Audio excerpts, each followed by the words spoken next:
So Joel, I've got a small number of cards here, okay? What I'd like you to do is I'd like you just to take one of these cards and I'd like you to write the name of somebody who plays an important role in your life.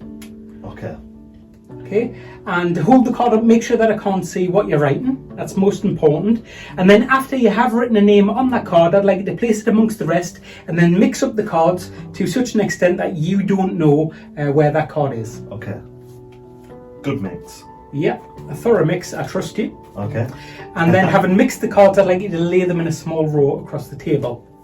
As you're doing that, I need to ask a question. Have you ever heard of something called psychometry before? Yes. Now, psychometry is the apparent belief that certain psychics and fortune tellers, when given a personal object, they claim they can pick up impressions from that object and not only tell a lot about the history of the object, but also tell a lot about the owner of the object itself.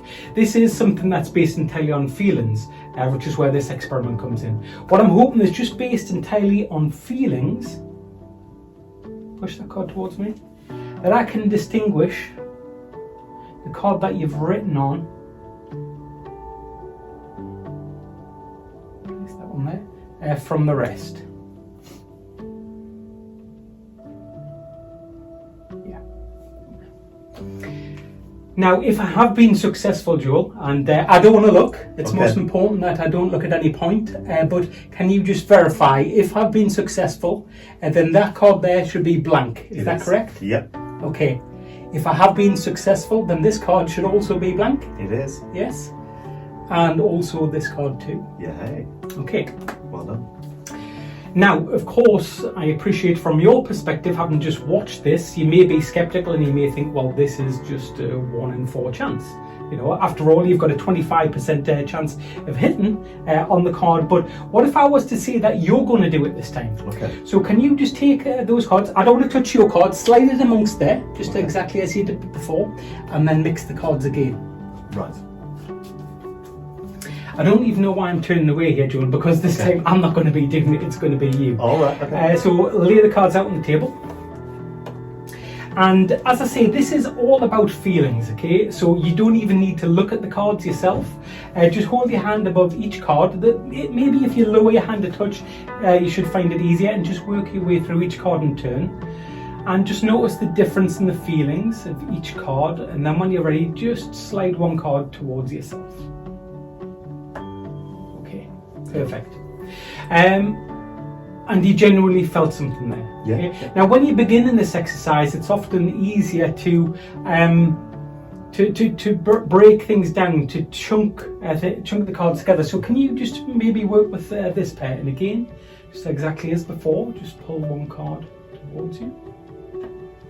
Okay, and now if you have been successful so far, then those cards should be blank. I don't want to touch them. I never want to touch any of the cards. Just turn them over. Turn them over, yeah.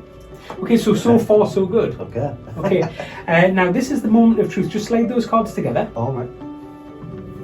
And now we're just looking for that difference. So again, if you just hold your hand over each in turn, and this time you're just looking for the difference between them. Okay. Okay. Yeah. There, the difference is there, so turn that over, that should be blank too. Yeah. Perfect. And now you've managed to discern exactly as I did before, which card has the writing on.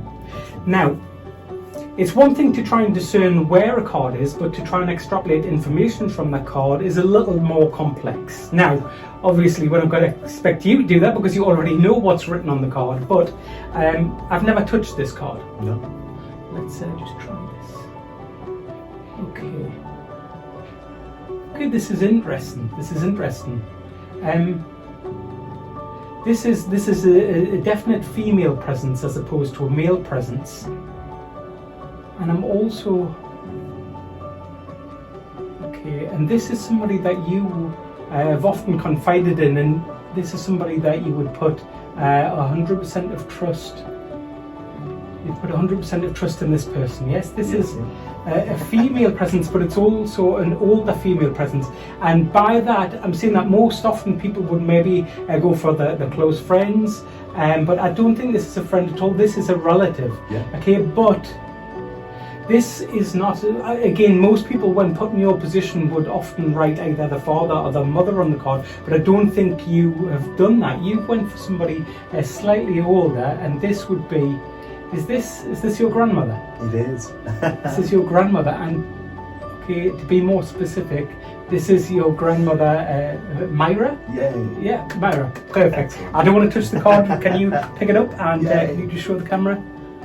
Myra. Perfect.